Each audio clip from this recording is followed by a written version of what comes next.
Krishna, Hare Rama, Hare Rama, Hare Rama,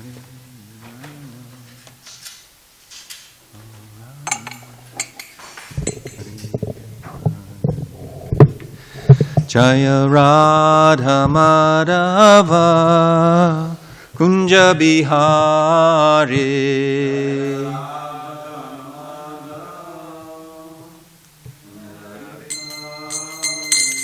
Jaya Radha Madhava Kunja Bihari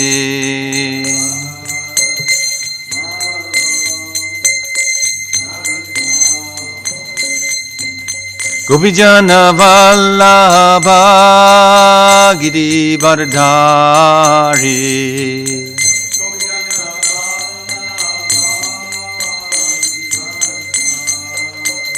Jai Gopijana Vallabha Girivardhari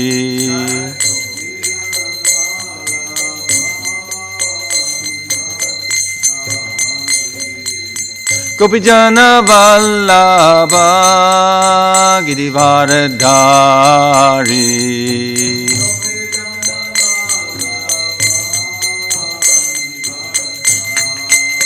Yasodhanandana Brajana Ranjana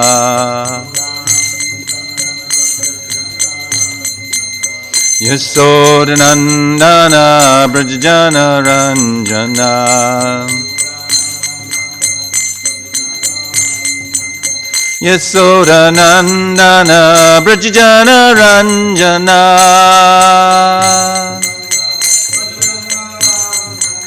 Yasodhanandana Brajana Ranjana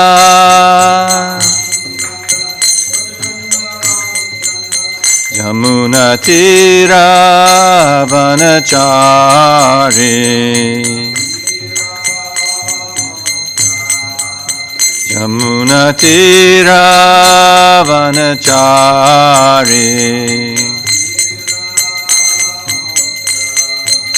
Yamuna Tira Vanachari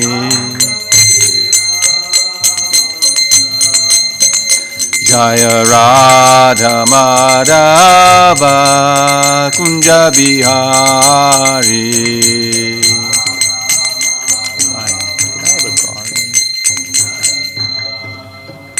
Jaya Radha Madhava Kunja Bihari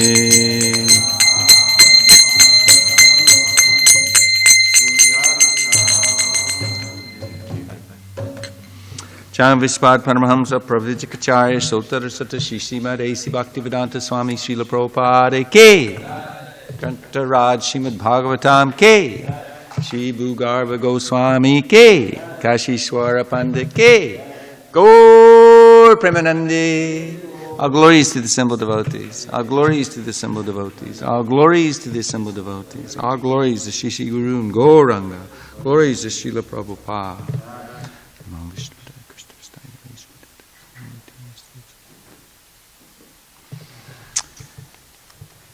We're getting to study today Srimad Bhagavatam, 3rd Canto, Status Quo, Chapter 27, Understanding Material Nature, Text number 5.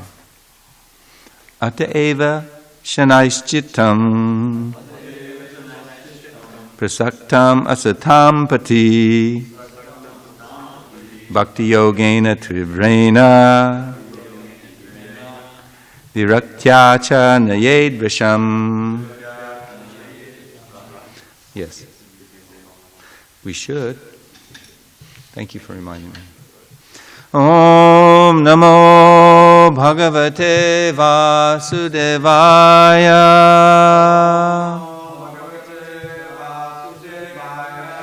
Om Namo Bhagavate Vasudevaya.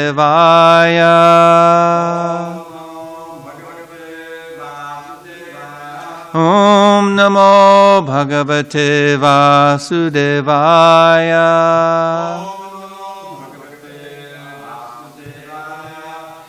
Ataeva Shanaishchitam prasaktam asatam pati bhakti yogena tivrena viraktya cha nayed visham ataeva shanaishchittam prasaktam asatam pati bhakti yogena tivrena viraktya cha nayed visham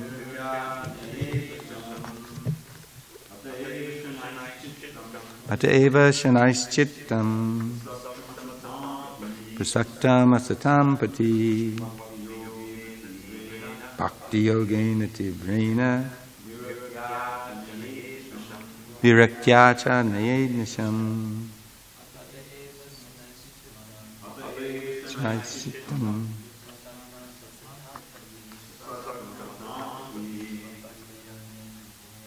bhakti yogena tivrena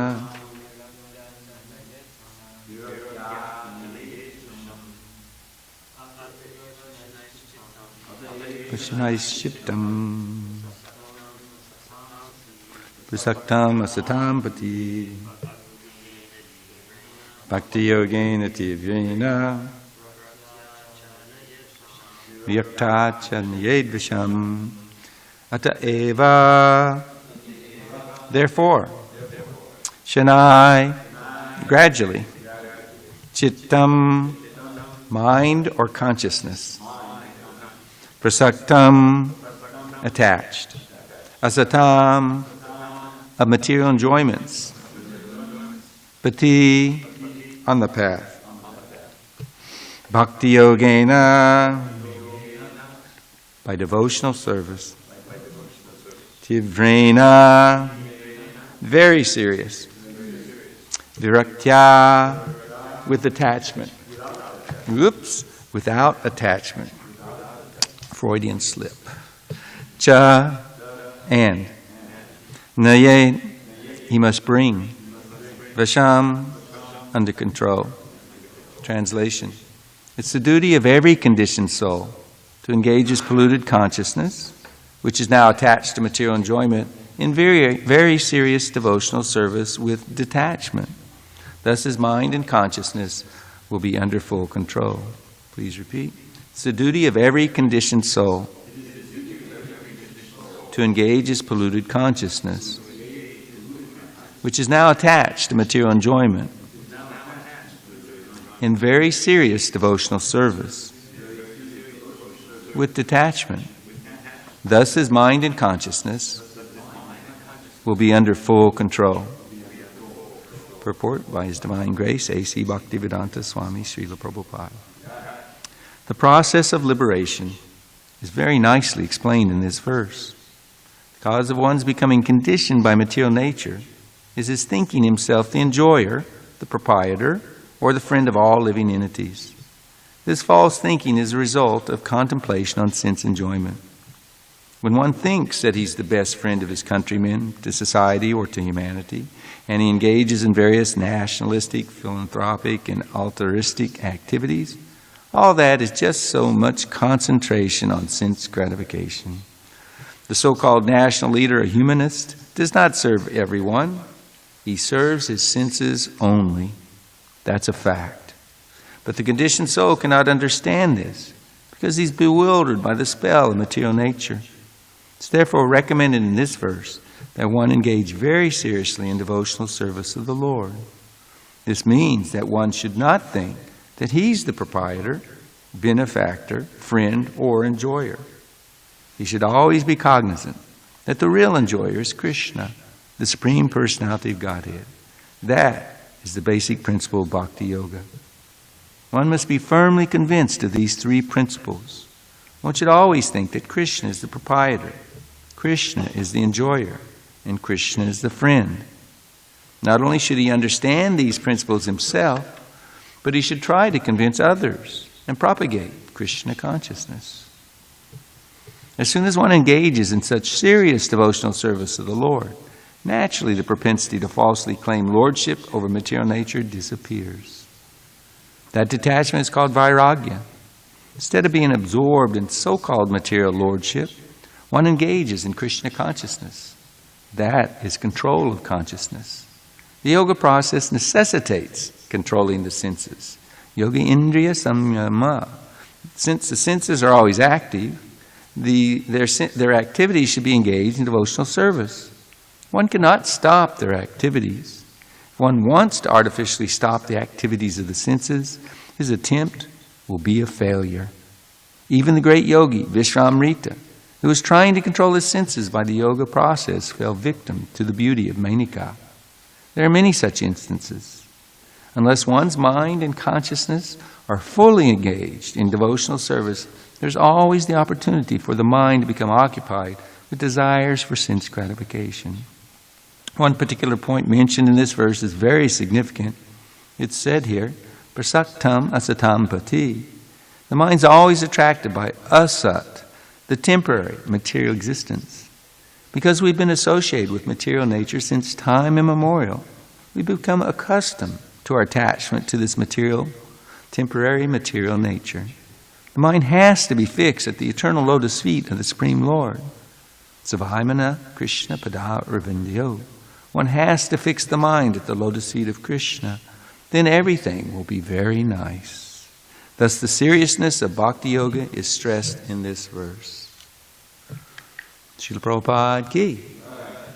Om Vijnana Timarandasya Ginanjana Salakya Chakshur Militam Yena Tasmai Shri Gurave Namaha Shri Chaitanya Mano Bhishtam Stapitam Yena Bhutale Swayam Rupa Kadamayam Dadati Swapadandikam Vandeham Shri Guru Shri Yuta Patikamalam Shri Gurun Vaishnavamscha Shri Rupam Sagrajatam Sahagana Raganatan Vitam Tam Sajivam Sadvaitam Savadutam Parijana Saitam Krishna Chaitanya Devam Shri Radha Krishna Padam Sahagana Lalita Shiva Shakan Vitamscha Hey Krishna Karana Sindho Dinabandhu Jagatpate Gopesha Gopika Kanta Radha Kanta Namostate Tapta Kanchana Gaurange Radhe Vrindavani Shri Vrishabhana Sukta Devi Pranamami Hari Priye Panchakopatubhyascha Kripasindhu Bevacha Patitanam Pavanebhyo Vaishnavebhyo Namo Namaha Shri Krishna Chaitanya Prabhu Nityananda Shri Advaita Gadadhar Shivasadi Gaur Bhakta Vrinda Hare Krishna Krishna Krishna Hare Hare Hare Rama Rama Rama Hare Hare. So as we hear in this wonderful purport by Srila Prabhupada, Krishna consciousness is so very nice. For Krishna consciousness to be very nice, to the extent that he is realizing, one has to be a liberated soul. And this fact is being stressed in this verse and purport. Very important, he's saying. We've become accustomed to our bondage in material existence. We are imbibing and trying to realize the relationship of ourselves and everything that be with Krishna. This sambandha again is so very important. Srila Bhaktivinoda Thakur, he has a really nice prayer here. It's from Sharanagati, where he says, O Lord, O Master, when the illusion that separates the Supreme Lord from this material world is removed, I will realize that I am an integral part of you, an eternal servant. I am not the Supreme Brahman. I can never be considered the Supreme Lord. And in Jaiva Dharma, he asks the question, who am I? I'm his. So, the illusion is that we are not his, that everything is not his. The conditioned soul in his arrogance wants to claim the body as his own, wants to claim in his ignorance the body as his self, as his or herself, and wants to claim everything that the body can grab hold of or think of as their own.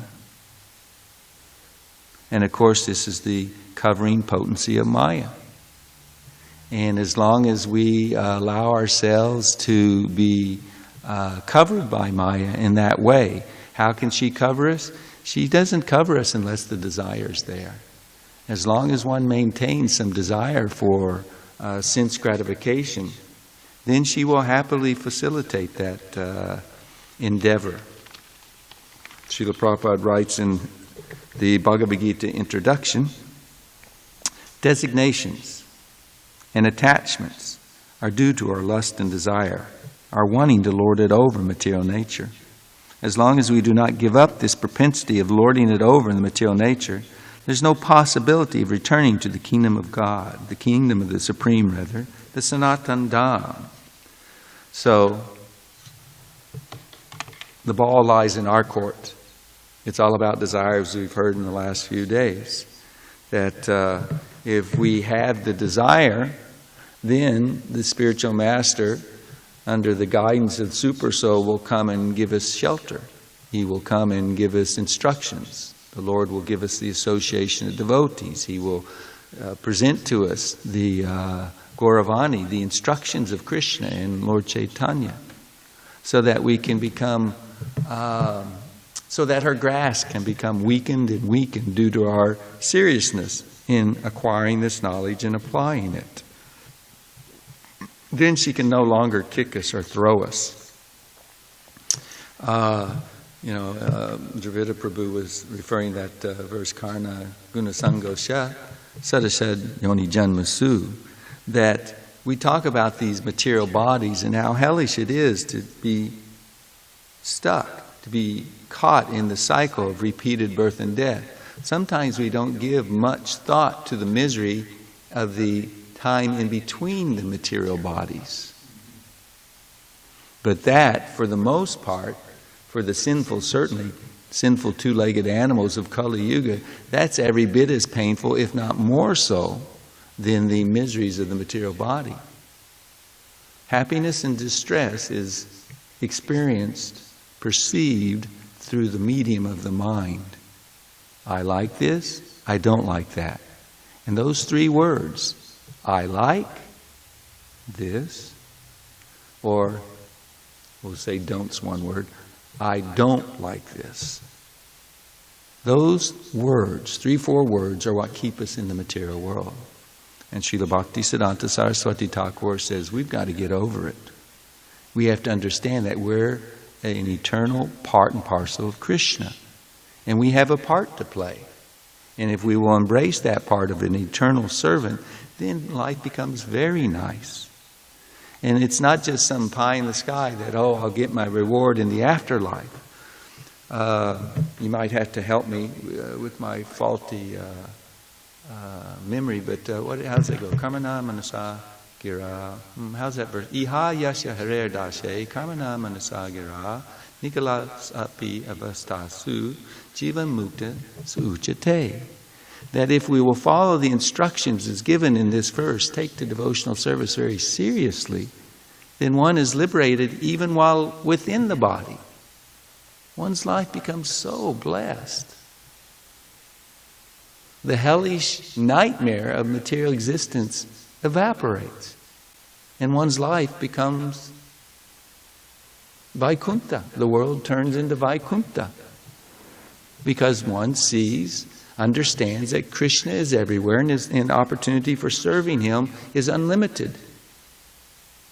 And when one is understanding these things and feeling the excitement, the enlivenment, the nourishment of devotional service to Krishna, actually pleasing Him by having offered it to the feet of the spiritual master who offers it to Krishna, then automatically the detachment arises. One can understand, why would I keep on banging my head against the wall or putting my hand into the fire? It doesn't make sense.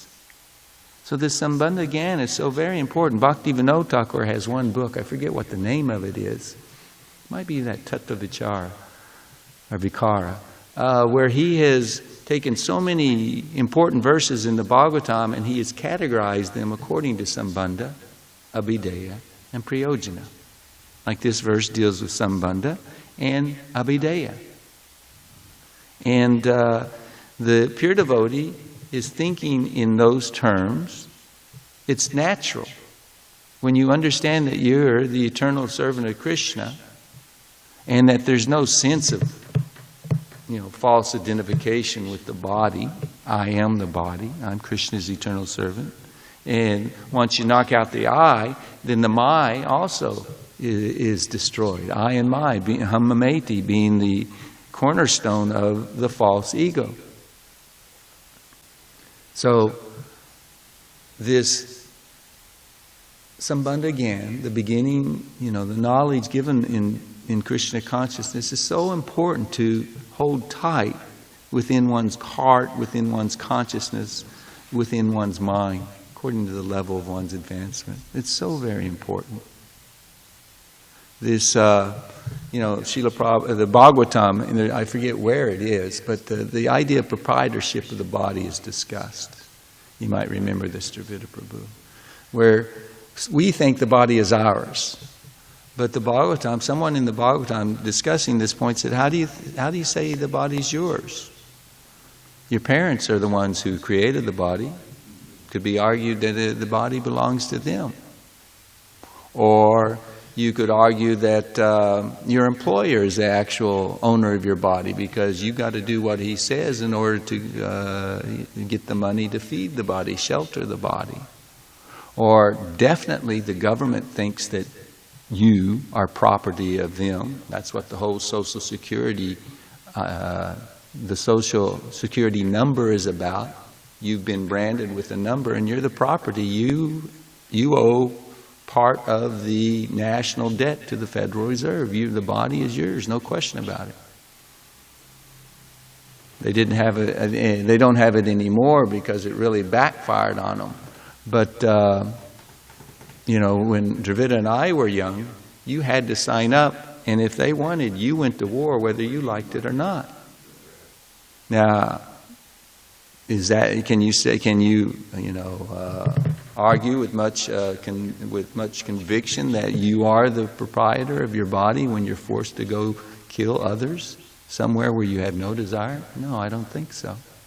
And these days now they're mulling over very seriously making the women also sign up. You have to sign up, right? So there's no draft consignment at this time, but they're saying that they're considering making the women also register for armed service. So this is enough on the point of the government owns the body. And then ultimately, what is the practical application of proprietorship, ownership? 90% of proprietorship is he who possesses it, right?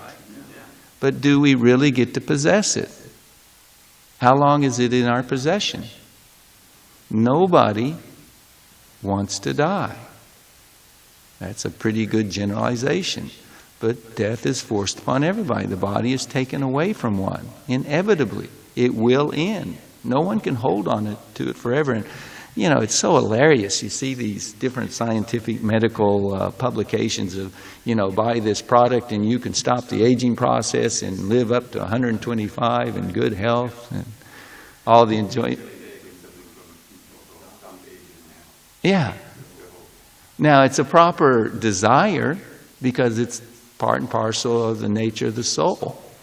No one wants to grow old. No one wants to suffer. No one wants to die. It's unnatural. But because of lacking this liberating realization of serving Krishna, then they're looking for it in all the wrong ways. And as a result, they're totally bewildered and they're forced to suffer. That's the kicking, the throwing potency of Maya. She'll kick the crap out of every conditioned soul, and it just gets worse and worse and worse. So that's the proprietorship. It's a joke. Enjoying, how much can you enjoy? It's just like I just mentioned at the, what do they say, planned obsolescence. So in the same way that it's built in that the body will be given up, guaranteed, in the same way it is built into the structure of this world and our circumstances in it that we cannot enjoy material existence. Now, no one will argue that there are not fleeting senses of pleasure in this world. That no one will argue that there's no sense gratification in this world, because, there has to be some, otherwise the scam wouldn't work. The illusion couldn't be perpetrated. If it was just all misery, we would be calling out continuously. Deliver us, save us, get us out of here. But no, there has to be some little tiny, there's that analogy, I won't get into the whole bit of it, but some man is in a precarious condition, about to die, but because the branch he's holding on to is about to break, and the ferocious lion or tiger is about to devour him. But there's this beehive above him, and there's a little bit of honey dropping down, and it hits his face, and he licks it, and he forgets all about the precarious situation he's in, because that honey tasted good. But being an eternal part and parcel of Krishna, an eternal person, we cannot be satisfied with anything less than eternal happiness.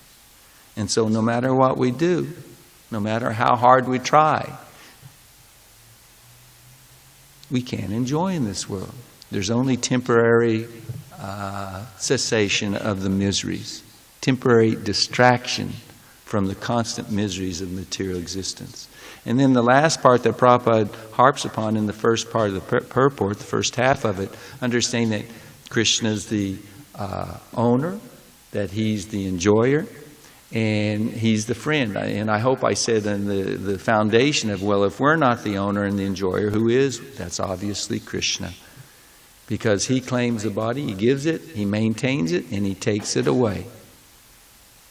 And in terms of enjoyer, He doesn't have any desire for trying to get some pleasure out of this body. He has no attachment for the material body whatsoever. And that's why it's hard for the conditioned souls to understand sometimes, why is God treating me so roughly? I'm surrendering here. Cut me some slack. It's getting intense. It's getting increasingly, some devotees go through this. Certainly we all will at some point. Old age, terminal disease, etc. At some point, by the mercy and love of Krishna, He will bring us to our knees, where we will accept, I can't do it. I can't enjoy in this body. There's no shelter in this body. So Krishna, what is He enjoying? He's enjoying the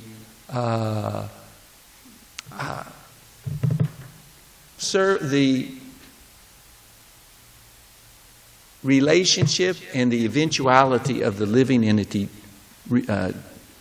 returning to devotional service unto Him. He's waiting so very patiently, making all the arrangements. Do you get it now? Do you get it now? Do you get it now? And He's so happy when He sees some sincerity, this tiniest little spark. We see that mirrored in the lives of the pure devotees. When they see the tiniest little spark, they become so enlivened. Now they've begun. They're hooked, and it's just a matter of time before they're completely reeled into full surrender.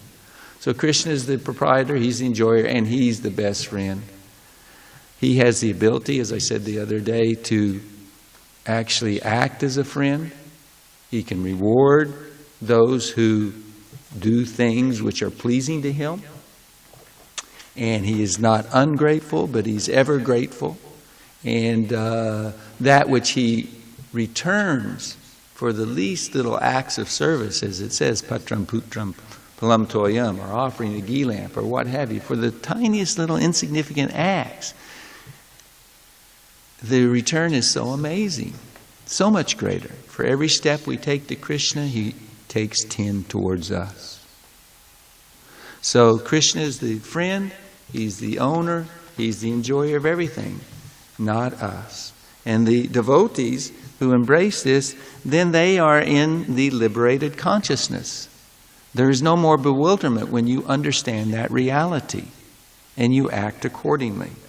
And as such, then the endeavor for bhakti yogena tivrena takes place. And this can take place, as I was asking Dravida, what's that other verse that we've heard that term? So, akama sarvakamo va, mokshakamo dhardi, tivrena bhakti yogena, there it is. Was it purusham? Yajeta purusham param. That it doesn't matter if you have the sense desires. Who doesn't have material desires as long as we identify to some degree with the body. Krishna's not going to say you're disqualified. Krishna may, because he does say sarvadam pratyaja, but Lord Chaitanya's not going to say that. Or you may have no material desires. You may want the liberation. You may have a complete understanding or may not of what liberation is. Here we've already quoted, it means, what is that? Hitva muktvam, what's that verse? The true identity, form of the living entity, liberated living entity, is surrender to Krishna. Now, your concept of liberation, most aspiring transcendentalists is of merging into Brahman, becoming the Supreme, one with the Supreme. But even if you have that, if you'll take to devotional service, what to speak of if you are naturally detached and attracted to Krishna? If you will engage with seriousness in devotional service, then everything will turn out good. Everything will be wonderful. Krishna will reciprocate, and you can come back home, back to Godhead, sooner or later. For the devotees who take shelter of the spiritual master and the disciplic succession, then it's much, much, much sooner. All we have to do is learn how to control our senses in Krishna consciousness through this wonderful process. Because, the mind, which is bewildered and has been attracted to sense gratification since time immemorial, is always trying to say and see how we can enjoy in this world. And sometimes that enjoyment comes from, I just give up. I got to get out of here. I got to get a vacation. I got to kick back. It's the Bhoga Tyag program. I'll work 5 days a week, then I get my weekend off. Or who was it that, Dravida, when he heard the saying that, there's some program where they let them sleep in 1 day a week or something like that. I don't have any potency to preach on this particular point, but there have been times in my devotional career, and as Dravida, when he heard it, he kind of like, that's not what I'm hearing about this in this verse and purport. Full absorption in Krishna consciousness is what satisfies us, nothing short. And the wanting to run away is just another way in which the mind is victimizing us and putting us into the illusion that I can't handle it anymore. Yes, we can. There's nothing that the Lord presents before us, or no circumstances the Lord puts us in, that we cannot tolerate and learn from and overcome the adversity and the difficulties. That's Krishna's promise. That's how He reciprocates with us. If you'll surrender to me, I'll deliver you.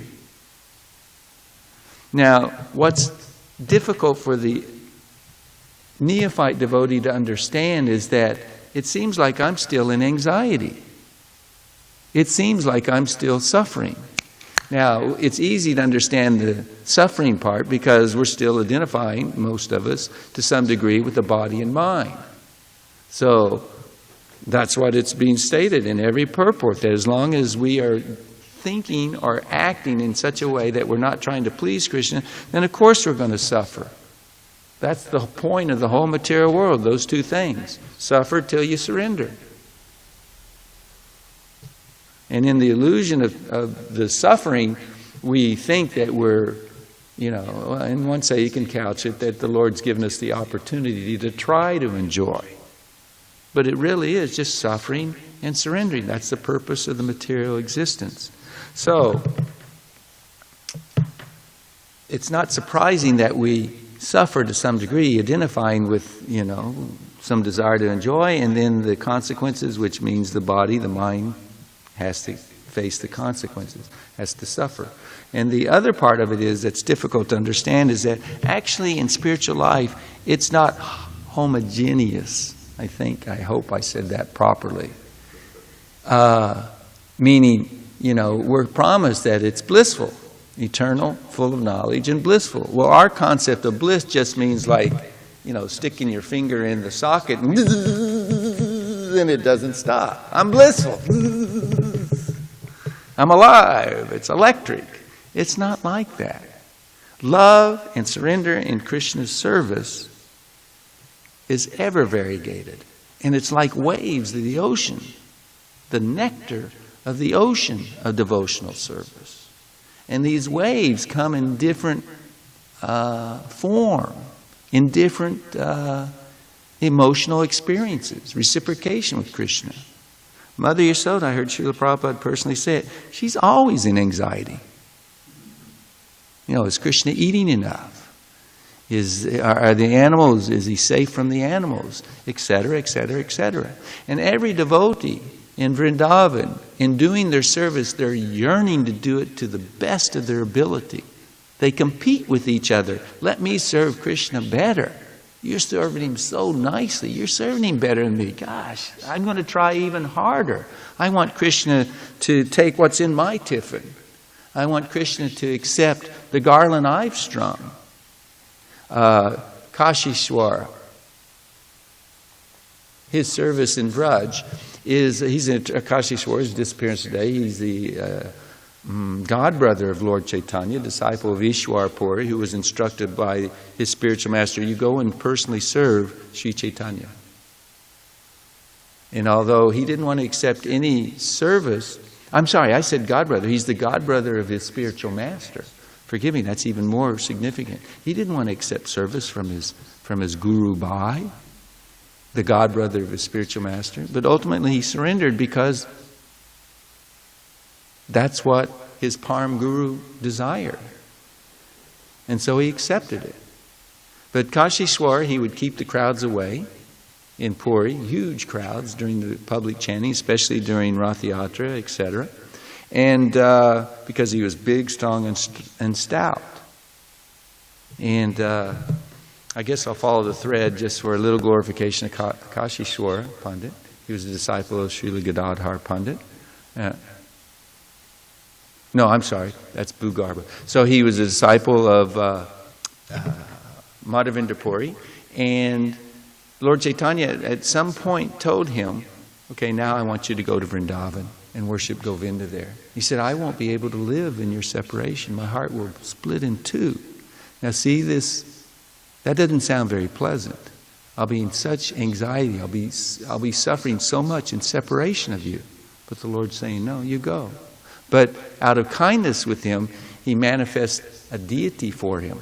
A beautiful deity that looked just like him, a golden deity. And the name of the deity is Gaur Govinda. And he was given the instruction, you go and you worship Rupa Goswami's Govindaji deity. And so that deity to this day is still with Radha Govinda in Jayapur. But the way I really got into Kashishwar, everyone in Vraj, he's a gopi in Vraj, everyone is thinking, the other devotees are serving Krishna so nicely. Let me try harder. I want him to accept my service. The service of Kashishwara as a gopi is that he brings water from the Jamuna for Lord Krishna. And I imagine that's for bathing. It didn't say, Mahanidhi Swami didn't say. But anyway, the anxiety is going to be there in Krishna consciousness if we're really taking it seriously. Let's take Indrajumya Swami as an example. Do you think there's no headaches in organizing a group of 200 devotees traveling in Poland and America recently, or taking it to China, etc.? I mean, you think there's maybe a touch of anxiety and headache involved in organizing, delegating, seeing to the health and the spiritual needs of all the devotees underneath you? You bet your dollar, bottom dollar. The one who takes up the last sentence of the first purport, not only should we understand these principles, but we should try to convince others and share them. Propagate Krishna consciousness. So one who takes on the anxiety on behalf of the spiritual master, because I guarantee that desire to please his spiritual master, the desire to spread Krishna consciousness, overrode any personal consideration of Srila Prabhupada's. And he wants to pass that on to those servants who are willing to take on that burden, to take on that responsibility and all that it entails. It's not a rose-petaled strewn path. It's described as one that has many thorns on it. meaning you will be tested, you will be tried, you will be purified in the fire of tribulations, of surrender. But in the end, your glories are appreciated by the Lord and the devotees. You earn that status of being most dear to the Lord when you want to share Krishna consciousness with others, and all these realizations that they entail. The last little bit being that the senses have to be actively engaged in Krishna consciousness. That's the antithesis of wanting to kick back. I need my downtime. Now there is a balance in Krishna consciousness. I'm not trying to negate that. The body needs X amount of sleep, X amount of food, X amount of sense of pleasure. But all those should be done increasingly, done in a mood of increasing surrender. And in the reality of it is, the tendency is to pamper the body more than we need in the process of Krishna consciousness. Now, not always. You can burn out and you can use up all your energy that the body has, all your chi, etc. But if you will generally perform your devotional service in a regulated and increasingly, at least desiring with an increased surrender, then Krishna will take care of you. And even if the worst thing comes about, you do fall ill, or you do have a rough time in old age, or even in middle age or youth with disease, and what for the karmis, what's the worst? Death.